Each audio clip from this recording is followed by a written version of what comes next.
बड़ा अच्छा टॉपिक है, सेव डेमोक्रेसी सेव इंडिया, लेकिन किससे?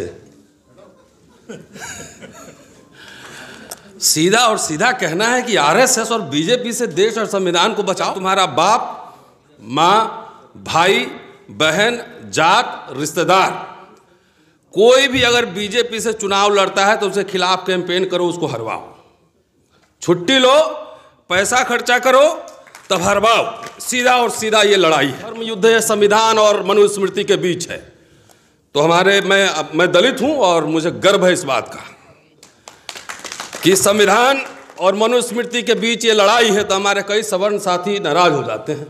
इस भारत का एक भी पॉलिटिकल साइंटिस्ट, इस भारत का एक भी पॉलिटिशियन ये बता दे कि आरएसएस की विचारधारा कहां से आती है, उसी दिन से मैं कहना छोड़ दूंगा। सीधा और सीधा ये लड़ाई है। और मनुस्मृति खाली शूद्र अतिशूद्र के लिए नहीं, महिलाओं के लिए भी बुरा प्रावधान है, वैश्यों के लिए भी है, क्षत्रियों के लिए भी है, सबके लिए। अदीब साहब थोड़ा सा निराश दिख रहे थे। राम राष्ट्र की घोषणा हो चुकी है, लेकिन ये मत भूलिए कि ये राम राष्ट्र आएगा तो संबुक भी आएगा। और इस बार संबुक सैटेलाइट कैमरा लगा के आएगा कि छुप के कोई वार न करे। अगर द्रोणाचार्य आएगा तो इस बार एकलव्य भी आएगा। इस बार अंगूठा नहीं देगा, इस बार जो है हो सकता है गुरुजी का सर ही मांग ले। और इसलिए निराशा की बात नहीं है, ऐसे ऐसे युग आते रहे इतिहास में। मैं इतिहास का छात्र हूँ, इतिहास पढ़ाता हूँ। और इसी दिल्ली में, मैं हिंदू कॉलेज में पढ़ाता हूँ, दिल्ली यूनिवर्सिटी में 26 साल पढ़ा चुका। और इसी दिल्ली में मैंने कहा कि संविधान खत्म करने की घोषणा नहीं होगी। आरएसएस के पास बहुत तरीके हैं। अब बाबरी मस्जिद ढाने के लिए भीड़ लाने की जरूरत नहीं है। प्रशांत जी इशारा कर गए, मैं भी इशारा ही कर देता हूं कि यहाँ बहुत सारी संवैधानिक संस्थाएं हैं, इलेक्शन कमीशन है, सुप्रीम कोर्ट है, ये तमाम है। उसी के थ्रू ध्वस्त होगा, उसी के थ्रू ध्वस्त किया जाएगा। और यह अकारण नहीं है कि सेमिनार में जजेस कुछ और बोलते हैं और जब कुर्सी पर बैठते हैं तो बाबरी मस्जिद पे क्या फैसला देते हैं, आपको सब पता है। अभी लेटेस्ट चल रहा है SC ST वर्गीकरण का, और ये अनकॉन्स्टिट्यूशनल है। जो स्टूडेंट ऑफ हिस्ट्री मैं कह सकता हूं, मैं तो कह रहा हूं, मैं तो एलीट दलित हूं, तो मेरे साथ भेदभाव नहीं होता है। आइए हिंदू कॉलेज कैंपस दिखाते हैं आपको। हमारे सारे यूट्यूबर साथी आते हैं हमारे पास। मैंने चीफ जस्टिस ऑफ इंडिया को चिट्ठी लिखा था। प्रशांत जी चले गए, वकील साहिबा हैं, बताएंगे कि FIR होने से किसी को विदेश जाने से रोका जा सकता है।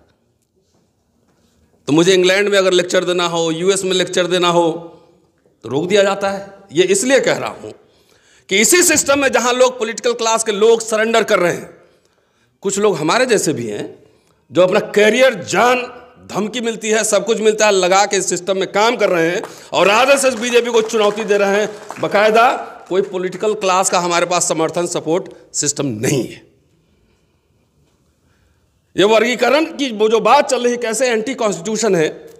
आरएसएस को किससे डर है? 10% जो गैर संवैधानिक कोटा आया, उस पर तो वर्गीकरण की बात नहीं चल रही, किसका हक कौन खा रहा है। और अंबेडकर पहले depress classes, then schedule caste बनाते हैं और सारे हजारों जातियों को एक क्लास में लाते हैं।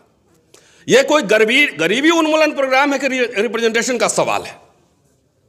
सीधा से गरीबी उन्मूलन के लिए पार्लियामेंट में आप बनाइए ना, फिर अडानी अंबानी को पकड़िए, कहां से माल इतना आ गया उसके पास। आरएसएस और बीजेपी को और रूलिंग एलिट को वैसे दलितों से, शेड्यूल कास्ट, शेड्यूल ट्राइब्स, मैं सिर्फ दलित में ही बोल रहा हूं, उनसे प्रॉब्लम है जो उनके आंख में आंख मिला के सवाल कर रहा है, जो आर्गुमेंट कर रहा है, जो अंग्रेजी बोल रहा है, जो अच्छे कपड़े पहन रहा है। इसलिए ऐसे लोगों को हटाओ। कितना जनरेशन रिजर्वेशन मिल गया। मेरे फादर क्लर्क थे, मैं दूसरी पीढ़ी हूं। चलिए हमारे कॉलेज में हमारे प्रिंसिपल का बायोडाटा मांगिए, अगर मेरे से ज्यादा पब्लिकेशन तो मैं समझ जाऊं, लेकिन वो प्रिंसिपल VC बन सकते हैं, मैं नहीं बन सकता, मेरा प्रमोशन रोका जा सकता है। तो ये वैसे लोगों को रोकने का पूरा प्रोविजन है कि जो सेकंड जनरेशन आए हैं और जो यहाँ के सिस्टम पे जो लगातार सवाल उठा रहे हैं, अंग्रेजी बोल रहे हैं, विदेश में पढ़ने जा रहे हैं, विदेश पढ़ के आ रहे हैं और इनसे सवाल पूछ रहे हैं कि मनुस्मृति पे बहस करो, ज्योतिबा फुले पे बहस करो, पेरियार पे बहस करो, अंबेडकर पे बहस करो।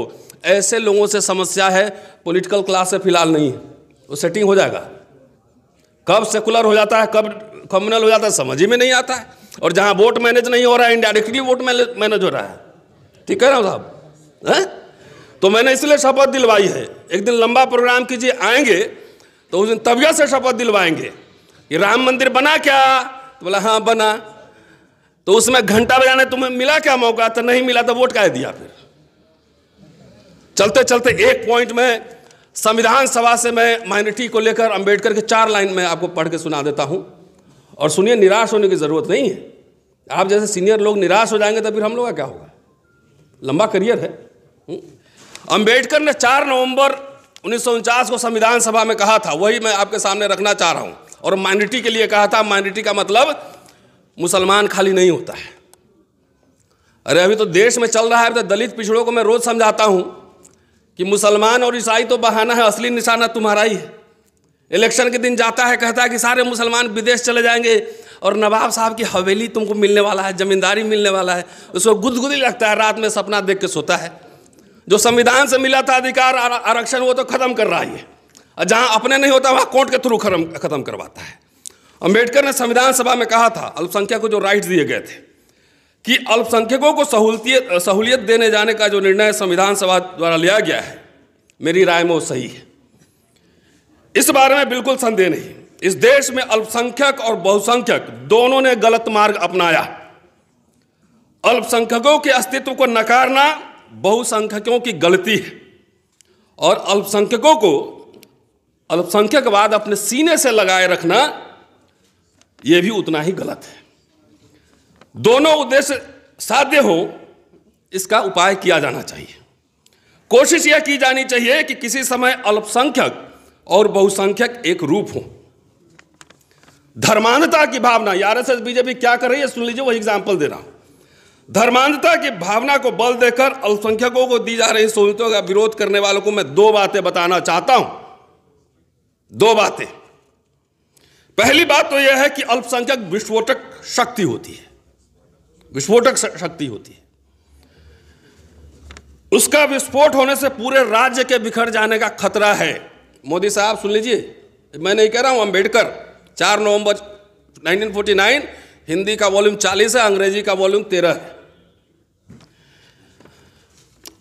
यूरोप का इतिहास इसी प्रकार की भरपूर और भयानक घटनाओं का प्रत्यक्ष गवाह है। दूसरी बात यह है, यह गौर कीजिएगा, कि भारत के अल्पसंख्यकों ने अपना अस्तित्व बहुसंख्यकों के हाथ में देना स्वीकार किया है। बहुसंख्यकों का राज्य इन्होंने निष्ठा के साथ स्वीकारा है। इसलिए अल्पसंख्यकों के प्रति भेदभाव न करना आपका कर्तव्य है। इसका एहसास बहुसंख्यकों को रखना होगा। अब अल्पसंख्यकवाद टिका रहे या एकसार हो, यह बहुसंख्यकों के बर्ताव पर निर्भर करेगा। अल्पसंख्यकों के विरोध में भेदभाव करने की आदत बहुसंख्यक जिस दिन छोड़ेंगे, उसी दिन वे एकसार हो जाएंगे। अल्पसंख्यकवाद की बात ही नहीं रहेगी। क्या हमारे पॉलिटिकल क्लास ने, अभी तो आरएसएस भी, मैं तो मानता हूं मेरा भाई भी लड़ेगा चुनाव आरएसएस बीजेपी, मैं तो जाऊंगा कैंपेन में उसके खिलाफ कराने, क्योंकि पूरी डेमोक्रेसी आरएसएस को लगता है कि उसने इंडियन रिपब्लिक पे कब्जा कर लिया है, सारे इंस्टीट्यूशन को ध्वस्त कर रहा है। एक ही लाइफ मिलती है, या तो लड़ लो या समझौता करने वाले बहुत लोग हैं कि 2 MP का टिकट के लिए चाहे कुछ पैसे वैसे के लिए समझौता कर लेगा। इसके लिए फारूक साहब वैचारिक लोगों को खड़ा कीजिए। बहुत सारे सोशल एक्टिविस्ट हैं, सिविल सोसाइटी की बात प्रशांत जी करके गए हैं। लीडर लोग समझता है कि सब लोग आपके पास मांगने आ रहा है। बहुत लोग ऐसे हैं जो मांगने नहीं जाता है, देने जाता है। और ऐसे लोगों को पूरे भारत भर में घुमाइए, खाली कम से कम हिंदी पट्टी में, और जाइए। मैं तो कह रहा हूं कि यह हिंदू राष्ट्र आ रहा है तो कुछ समाजवादियों और कुछ अंबेडकरवादियों के कंधे पर चढ़ के भी आ रहा है। इसलिए इसके बीच जाके यह बात कहना जरूरी है कि तुम्हारे हकों को ये छीनेगा और फिर कमर में झाड़ू और गर्दन में मटका लटकावेगा। इस बात को समझो। शुक्रिया, थैंक यू।